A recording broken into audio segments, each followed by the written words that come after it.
Papo de Líder, eu sou Eugênio Mussac e hoje o assunto que vamos tratar aqui é um tema que interessa muita gente, para muitas pessoas é um desejo, para outros já é uma realidade. Estou falando de transição de carreira, mudança de emprego, mudança de atividade e às vezes mudança radical de área.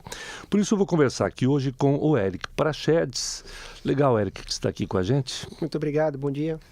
E o Eric é um economista, veio do mundo do mercado financeiro e um belo dia resolveu mudar de área e abrir um restaurante. Perfeito. É isso, Eric? É isso mesmo. O restaurante Forquilha, que até onde eu sei vai muito bem. Sim, sim. Já operando em equilíbrio financeiro e com uma boa base de clientes. Olha, você acabou de falar como um financista. Essa veia permeia toda a parte do projeto. A gente sempre fala muito de números lá no Forquilha. Eu imagino, que isso dá sustentação Sim. por negócio, né? Bom, conosco aqui no estúdio da Rádio Estadão, temos também a Priscila D'Ambrosio, psicóloga e especialista em comportamento organizacional, que vai me ajudar aqui a conversar um pouco com o Eric. Legal, obrigada, Priscila. Olá, Eric. Olá. Obrigada, Eugênio. Bom dia a todos. Bom, Eric, então o que eu falei é isso mesmo. Quer dizer, mesmo. você era do mercado financeiro. E um belo dia, ainda muito jovem, mas já bastante experiente no mercado financeiro, Pois é. Resolveu abrir mão, junto com um colega, né, Exato. que é seu sócio, e investir em outra área. Isso. Né? Eu queria te perguntar o seguinte, eu acho que existem três instâncias deste projeto. Eu queria falar da primeira instância. As três instâncias são, primeiro, a decisão. Perfeito. Né, que é um momento muito difícil, né, de Sim. você tomar a decisão. Segundo, tem o período de transição, quando você está saindo de uma área e indo para outra. Perfeito. E a terceira é a consolidação da nova atividade. Eu acho que você já tá passou... em caminho. É a sequência. Acho que você já passou pelas três. Provavelmente a 3 está na fase de conclusão. Tá bom. Eu acho que a 3 nunca termina. É processo contínuo. Eu concordo contigo. Não é? Sem dúvida. Quando é que consolida? Sei lá, vai consolidar um dia, né? Tem que Tá ficar consolidando. reinventando o negócio, né? São outras possibilidades, buscando sempre inovação, então ela é constante. Exato. Agora, vamos falar um pouquinho da primeira? Sim, da decisão. Que é a decisão. A gente sabe o quanto que decisão é difícil. Às vezes a gente vai no teu restaurante, né, no Forquilha, e a gente tem que decidir o prato. Depois tem que decidir o vinho, tem que decidir a sobremesa. A decisão sempre é um momento de ansiedade. Sim. Então é claro que uma decisão do tamanho de vou mudar de área gera muito mais ansiedade. Eu tive ajuda profissional, mas tudo surgiu em meados de 2007, quando dentro da atividade que eu desempenhava, que era a consultoria, eu comecei a chegar muito próximo do topo da hierarquia da companhia. E eu olhava os próximos 20, 30 anos de carreira e falava, o que eu vou fazer da vida? Continuar aqui, sem ter muita perspectiva para onde crescer, fazendo sempre a mesma coisa, mais do mesmo. E eu queria deixar um fingerprint, né? Deixar um legado, fazer alguma coisa diferente. Uma pegada na terra. Exatamente. Então, juntamente com esse colega que tinha os mesmos anseios de realizar um empreendimento, fazer alguma coisa própria, desenvolver um projeto do zero, a gente, numa viagem que tivemos na Tailândia, decidimos voltar para o Brasil. Eu iria estudar alguma coisa sobre o mercado de alimentação. E quando ele voltasse dessa viagem sabática de 1 ano, a gente iria iniciar um projeto de empreendimento no setor de alimentação. Então foi algo realmente planejado. Foi muito planejado. O planejamento total durou 3 anos. Entre a decisão de começar a buscar a base acadêmica e conceitual do negócio, até iniciar a obra física no restaurante. Foram 3 anos de projeto. Até iniciar a obra física. Isso. Aí teve a fase de obra Aí também. teve a fase de obra, que foram outros 500, praticamente 9 meses de gestação. bastante trabalho. Mas algo bastante interessante. E, Eric, nesses 9 meses você já estava fora do mercado financeiro? Eu estava dedicado? Eu saí do emprego, da posição que eu tinha na companhia, assim que nós conseguimos o imóvel. Tá. Então, a gente tinha todo um conceito para o projeto do que seria essa boutique de alimentação e bebida, e faltava só o lugar físico. Tá. Então, a gente foi procurar o lugar já tendo o conceito preparado. Entendi. É um pouco diferente do que você achar alguma coisa, algum espaço físico e tentar criar algo para aquele lugar. Então tinha muito mais estruturação, muito mais ciência envolvida, né? Na época que nós achamos o imóvel. Eu, olhando assim, me parece que vocês fizeram a coisa certa, né? Porque, por exemplo, você fez o projeto. Enquanto você fez o projeto, você e o seu sócio, que é o Augusto, vocês ainda estavam trabalhando. Sim. Ok.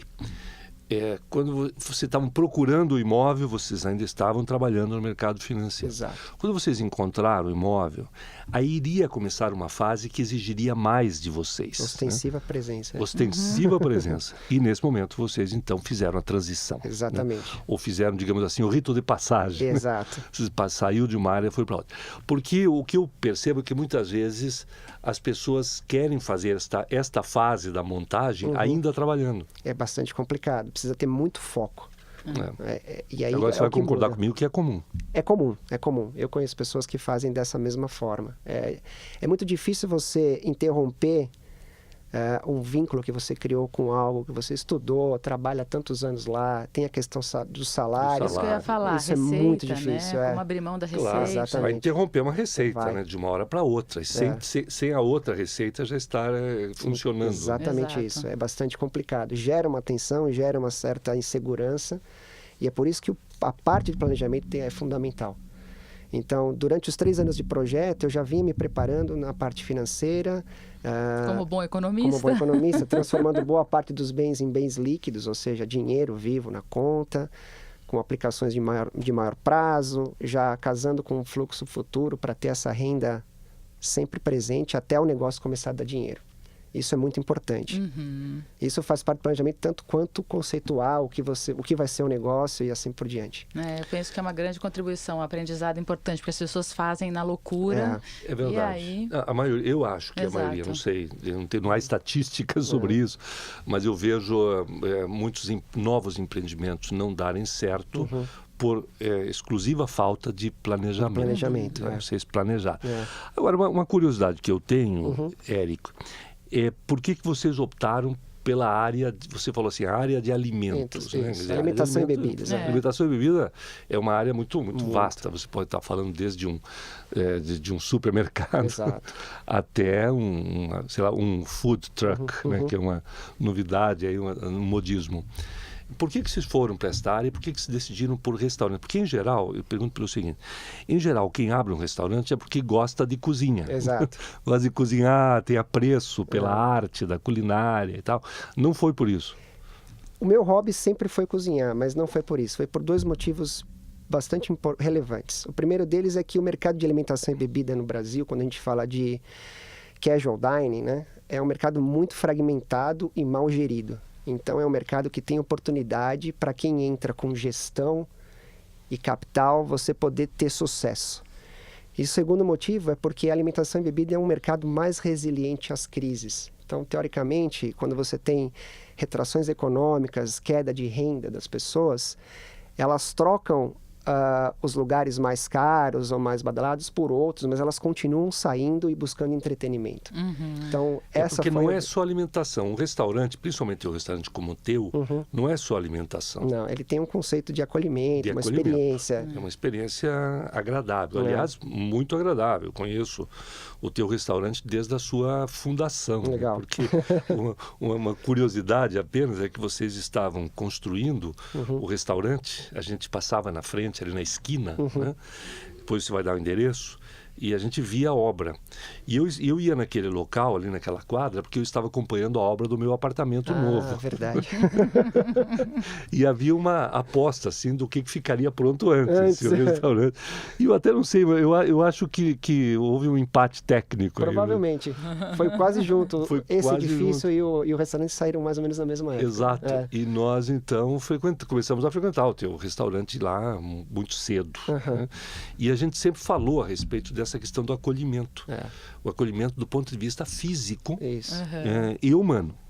Não adianta você ter só o físico. É um local muito agradável. Então, eu achei muito interessante essa sua colocação da resiliência. Isso é importante. Esta é uma área resiliente. Você deu 2 fatores. Isso. Primeiro, a percepção que vocês tiveram de que há muitos leques, muita falta de gestão nesta área. Vocês são bons gestores. Perfeito. Tá? E segundo, porque vocês escolheram uma área resiliente. Exato. Mais algum fator? Não, esses foram os principais. Aí o terceiro entra a parte do hobby, que era algo que eu tenho muita vontade, eu gosto muito de cozinhar em casa, apesar de se passar de 4 pessoas eu desando toda a comida, mas essa parte de harmonização, de beber um bom vinho, comer algo diferente, fazia parte do dia a dia. O Augusto, meu sócio, também tem a mesma pegada, né? Então, o hobby foi a terceira e última fator de decisão. Mas você vê que a decisão é uma decisão estratégica. Estratégica, Quer claro. dizer, nada é por um acaso. Exato. Não, por isso que eu pedi para você comentar um pouco conosco a respeito da fase da decisão, porque a decisão, na imensa maioria das vezes, é emocional. Não, cansei disso aqui, estou com raiva desse trabalho, não sei o que estou fazendo aqui, vou fazer outra coisa. Entendeu? Então, quando a decisão é baseada nesse critério, né, emocional, a chance de dar errado é maior. Muito grande, muito grande. Ela pode ser a fagulha que faça você procurar outras coisas, mas precisa se estruturar para fazer a mudança. Então, de fato, quando eu comecei a pensar em trocar do setor de ser um empregado para ser um empreendedor, a parte emocional já estava bem desgastada. Eu, de fato, não queria mais fazer parte de uma empresa, de um mundo corporativo. Mas eu não podia fazer isso de qualquer forma, né? Então, era importante buscar fundamentação para isso. Inclusive, eu fui atrás de ajuda profissional, tive 1 ano e meio de terapia, fui fazer um curso, um mestrado Lato Sensu no Senac, para entender o que era gerenciar um restaurante. Então, aulas de terças e quintas durante 1 ano e meio, né? Entrando em cozinha, conhecendo equipamento, entrando em contato com as pessoas que trabalham no setor, que têm uma formação diferente, uma história de vida diferente. Você não vai compartilhar o seu espaço com funcionários formados na FGV ou no IBMEC, né? São pessoas que vêm do Nordeste, que têm uma passagem por outros restaurantes. Então, isso muda muito a maneira de como você gerir pessoas. A gente poderia dizer que o emocional... ele informa você do que você não quer mais fazer. Exato. Isso. E o racional decide o que você vai fazer daí para frente. Um bom resumo. Pois é. Se não tiver essa dobradinha, a chance de dar errado é muito grande. É muito grande. Você falou uma coisa importante, que você foi buscar auxílio profissional. Perfeito. Eu quero que você nos conte um pouco sobre esse auxílio profissional, e aí eu vou querer também a participação da Priscila, que também é da área, Perfeito. para que a gente perceba, para que, enfim, acho que está dando uma grande contribuição para os nossos ouvintes, mas vamos falar sobre isso porque muita gente tem uma certa resistência e existe até um certo preconceito contra buscar ajuda para tomar decisão.